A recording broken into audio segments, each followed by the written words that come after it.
अस्सलाम वालेकुम students, hope so सब ठीक होंगे। आज का जो हमारा टॉपिक है वो हमने करनी है फर्स्ट ईयर की पोएम है loveliest of trees the cherry now, जिसे लिखा है पोएम बाय ए हाउसमैन ने।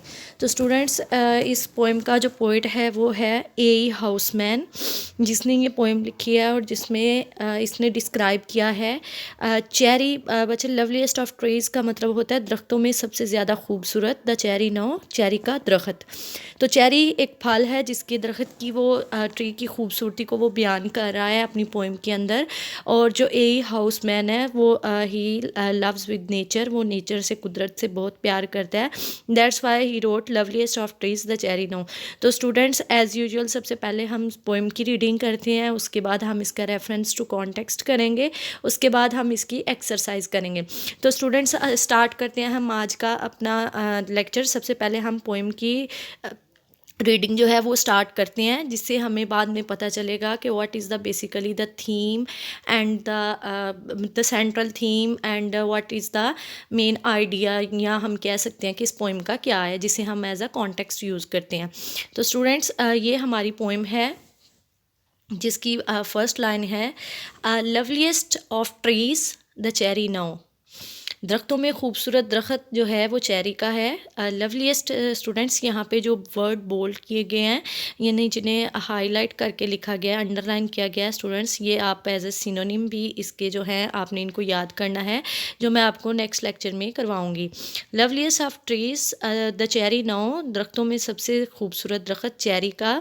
Is hung with bloom along the bough, जिसकी शाखें फूलों से लदी हुई हैं, यानी फूल जो हैं वो उसकी शाखों से लटके हुए हैं। And stands about the Woodland ride, और वो बिल्कुल ऐसे खड़े हैं जैसे कि वुडलैंड राइड। वुडलैंड बच्चे कहते हैं जंगल को, ठीक है, वुडलैंड जंगल को कहते हैं।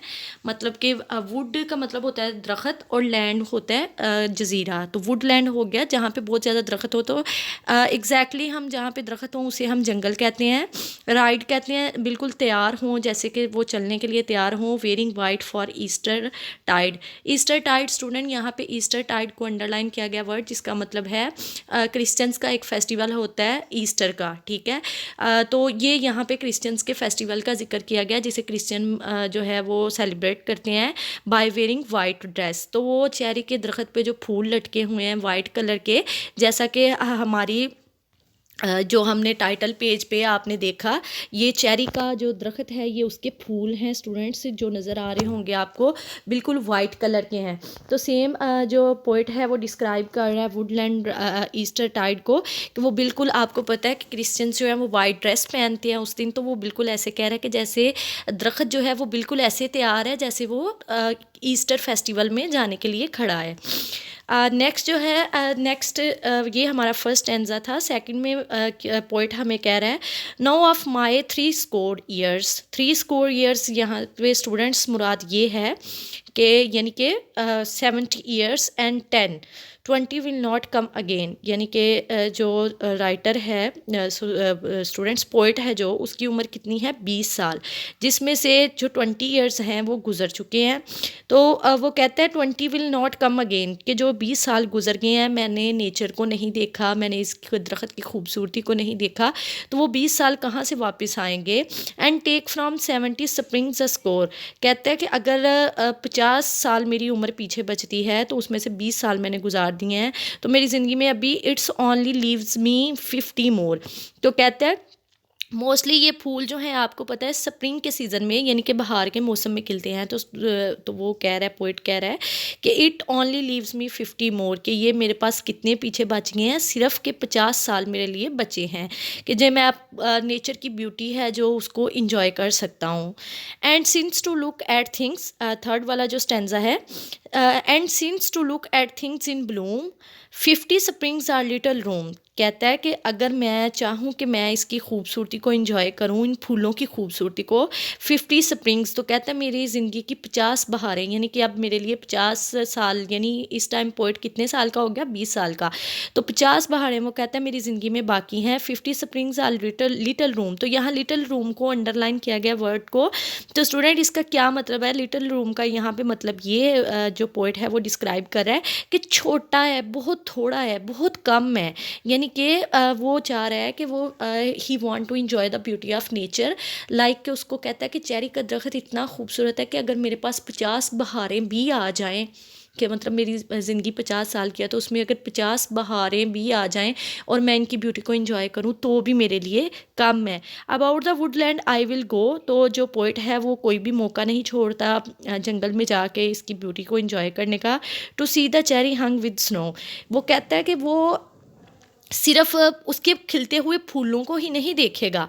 To see the cherry hung with snow, वो चेरी को ऐसे, यानी कि वो स्प्रिंग में एंड विंटर बोथ सीज़न, यानी कि चेरी को वो इस तरह देखना चाहता है कि उस पर स्नो हो और वो बिल्कुल वाइट कलर की नज़र आए। तो स्टूडेंट ये जो हमारी पोइम थी इसमें जो पोइट है बेसिकली वो ब्यूटी ऑफ नेचर को डिस्क्राइब कर रहा है एंड बता रहा है कि अगर हमारे नेचर इतनी खूबसूरत है कि अगर हमारे पास ज़िंदगी के 70 साल भी हों तो भी हमारे लिए कम ही पड़ते हैं कि हम नेचर की ब्यूटी को सही तरीके से इंजॉय नहीं कर सकते। मतलब कि उसको वो कहता है कि ज़िंदगी में अगर गम है, खुशी है, तो उन चीज़ों को साइड पे रख के हमें अपनी लाइफ की जो में नेचर की जो ब्यूटी है, जो खूबसूरती है इस दुनिया की, हमें उसको इंजॉय करना चाहिए, उसको देखना चाहिए। उसके बाद स्टूडेंट हम इसका करते हैं रेफरेंस टू कॉन्टेक्स्ट। तो चलते हैं अपने रेफरेंस टू कॉन्टेक्स्ट की तरफ। Okay students, see this is the reference to context of the poem loveliest of tree the cherry now। Students ये 2006, 2009, 2010, 2012 एंड 2016 ये इसमें से स्टैंजा जो है पोएम का आपको 5 मार्क्स का, मैंने पहले भी बताया था कि 5 मार्क्स का आपको हर पोएम में से स्टैंजा दिया जाता है जिसको आपने रेफरेंस लिखना होता है, कॉन्टेक्स्ट लिखना होता है और उसकी एक्सप्लेनेशन लिखनी होती है आपने। अब आपको मैंने पहले भी बताया था कि रेफरेंस टू कॉन्टेक्स्ट, रेफरेंस क्या चीज़ होती है बच्चे। रेफरेंस में हम स्टूडेंट्स क्या लिखते हैं, बेसिकली जो रेफरेंस है इसमें हम पोएम का नाम और पोइट का नाम मेंशन करते हैं।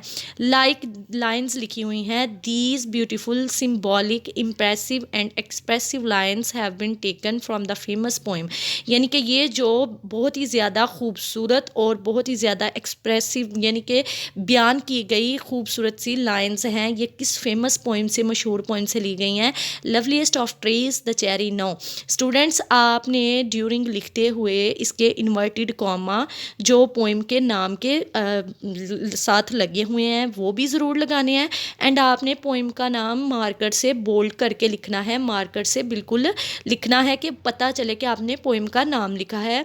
Written by a great poet A Housman, A Housman, A capital E capital, house का एच कैपिटल, ए हाउसमैन है पोइट का नाम, यानी हमने पोएम का नाम एंड पोइट का नाम दोनों मेंशन कर दिए हैं। अब आपको पता है रेफरेंस में हमेशा हम पोएम का नाम और पोइट का नाम मेंशन करते हैं। स्टूडेंट्स आपने किसी भी पोएम का रेफरेंस जब भी लिखना है या कोई भी स्टैंजा आपको किसी भी पोएम से आया तो उसमें आपने पोएम का नाम प्लस पोइट का नाम ज़रूर जो है वो मेंशन करना है जो कि आपका रेफरेंस होता है। रेफरेंस के बाद मैंने बताया था कि कॉन्टेक्स्ट होता है। स्टूडेंट्स कॉन्टेक्स्ट में हमने बेसिकली मेन आइडिया यानी कि what is the central theme, basic जो मेन थीम होता है हमारी पोएम का कि हमें इस पोएम से क्या लेसन मिल रहा है, क्या सबक मिल रहा है, पोइट क्या कहने की कोशिश कर रहा है। तो पोइट क्या कहने की कोशिश कर रहा है, the poem is very simple but having a deep and philosophical idea in itself. Poem जो है बहुत ही सादा है लेकिन इसके अंदर बहुत गहरे और फिलोसफिकल जो आइडियाज़ हैं वो छुपे हुए हैं। The poet talks about the beauty of nature of showing the cherry tree, जो पोइट है वो चेरी के दरख्त की खूबसूरती को बयान करता है, किसके मुतल्लिक बात करने के लिए, नेचर की खूबसूरती, कुदरत की खूबसूरती को जाहिर करने के लिए। The poet says that life is too short, poet ये कहने की कोशिश कर रहा है लाइफ इज़ टू शॉर्ट कि ज़िंदगी बहुत छोटी है, to enjoy the beauties of nature, कुदरत की खूबसूरतियों से लुत्फ़ अंदोज़ होने के लिए। नो डाउट, इसमें कोई शक नहीं, the poem is an attribute to the nature, इसमें कोई शक नहीं कि ये पोएम जो है वो नेचर को एट्रीब्यूट की जा रही है। अब स्टूडेंट सिंपल सी बात ये आ जाती है हमारी कि मैंने आपको बताया था कि इस पोएम में से कोई भी स्टैंजा आपने पोएम की लाइंस को जहन में रखना है और इस पोएम में से अगर आपको कोई भी स्टैंजा आ जाता है तो आपने यही वाला एक ही रेफरेंस टू कॉन्टेक्स्ट लिखना है और एक्सप्लेनेशन आप अगर ये वाली ही मैं आपको कहती हूँ तो इस पोएम में से अगर कोई भी लाइन आ जाती है तो उसमें आप एक्सप्लेन एक्सप्लेनेशन यही वाली लिख देते हैं तो स्टूडेंट्स ये आपके 5 मार्क्स पक्के हैं, यानी कि आपको 5 मार्क्स की जो है reference to context plus explanation आता है। तो एक्सप्लेनेशन हमारी स्टार्ट हो रही है। These are very reflective and thought provoking lines. ये जो लाइन्स है बहुत ही ज़्यादा रिफ्लेक्टिव और थॉट प्रोवोकिंग कहते हैं बच्चे आपकी सोच को उजागर करने वाली हैं। And have many layers of meaning, और इसमें बहुत से मीनिंग्स यानी कि मतलब पोशीदा हैं, बहुत से मतलब जो है एक एक लाइन के अंदर छुपे हुए हैं। The surface meaning is simple and easy to understand. जो सरफेस मीनिंग है मतलब कि जो सामने हमें वर्ड्स नज़र आ रहे हैं वो बहुत समझना आसान और मतलब कि समझे जा सकते हैं और आसान है। हाउएवर ताहम the hidden meaning is somewhat complex and not easy to discern for a common reader. लेकिन इसके अंदर छुपे हुए जो डीप मीनिंग है, जो गहरे मीनिंग्स हैं, वो एक आम रीडर के लिए, आम पढ़ने वाले इंसान के लिए समझना बहुत मुश्किल है। लाइक के अगर कुछ वर्ड्स आपको जैसे सिनोनिम्स दिए जाते हैं, वो तो आप स्टूडेंट्स को पता है ना, सिनोनिम्स हम याद करते हैं, लेकिन जो बच्चे या जो स्टूडेंट्स जिनको जो मतलब कि अगर हम बाकी दुनिया देखें तो उनको तो नहीं पता कि वो डीप मीनिंग कौन से हैं। तो स्टूडेंट्स आगे देखें इस पोएम के बारे में। अगर इस पोएम के टोटल 3 स्टैंजा हैं, 3 स्टैंजा में से अगर एक स्टैंजा भी आपको आ जाता है तो उसमें आप यही reference to context and explanation लिख देंगे तो आपको 5 मार्क्स मिल जाएंगे। लेकिन आपने जो बोल्ड किए हुए वर्ड्स हैं आपने इनको बोल्ड करके ही लिखना है और पंक्चुएशन मार्क का आपने बिल्कुल ख्याल रखना है। इन द गिवन लाइन्स, ये जो लाइन्स हैं, the poet wants to advise us that we should love and enjoy the beauty of nature. हमें नेचर की, कुदरत की खूबसूरती को लुत्फ़अंदोज़ करना चाहिए, उसको इंजॉय करना चाहिए। Specially the cherry tree which is captivating. ज़्यादातर चेरी के दरख्त को जो कि बहुत ज़्यादा कैप्टिवेटिंग कहते हैं, जो कि नेचर की खूबसूरती को कैप्चर कर रहा है। But human life is too short to enjoy the relish it. लेकिन इंसानी ज़िंदगी बहुत छोटी है इसको लुत्फ़ करने के लिए, इससे मज़ा उठाने के लिए। Nature has a healing effect that consoles human beings in a delightful way. Nature के पास बहुत से हीलिंग इफ़ेक्ट्स, बच्चे किसे कहते हैं, हीलिंग इफ़ेक्ट्स वो वाले इफ़ेक्ट्स होते हैं कि मतलब एक इंसान गम में है, दुखी है, तो हीलिंग करती है नेचर। अगर ख़ज़ां आती है तो बहार आती है, बहार जाती है तो मौसम सरमा आता है, विंटर के बाद ऑटम आता है, ऑटम के बाद स्प्रिंग आता है। तो स्टूडेंट्स इसी तरह अगर इंसान के पास गम है तो खुशी भी आएगी, खुशी है तो फिर गम भी आएंगे। तो सेम सिचुएशन वो कहता है ह्यूमन बीइंग को कुदरत के पास बड़े तरीके हैं। अगर वो कुदरत की खूबसूरती को इंसान इंजॉय करे ना तो उसको हकीकत में पता चले कि हमें कुदरत किस तरह से जो है वो हील कर रही है बहुत ही अच्छे तरीके से। According to the poet 50 years are not enough to relish the beauty of nature and spring season. उसके मुताबिक, पोइट के मुताबिक 50 साल बहुत ही कम हैं इस दुनिया की, इस नेचर के सीज़न को इंजॉय करने के लिए। The poet is worried and lamenting on his short life which is passing fast. जो पोइट है वो परेशान है and lamenting on his short life, और अपनी मुख्तसर सी ज़िंदगी को इल्ज़ाम दे रहा है विच इज़ पासिंग फास्ट, जो कि बहुत जल्दी गुजर रही है। तो स्टूडेंट ये था आपकी पोइम का reference to context loveliest of tree the cherry now. ठीक है student, this is a very important poem according to your paper point of view. तो इसमें से कोई ना कोई स्टैंजा आप देख सकते हैं 2006 to 2009, 2010, 2012 एंड 2016। तो आपके पेपर में तकरीबन इस पोइम में से जो है 50% चांसेस होते हैं स्टैंजा आने की।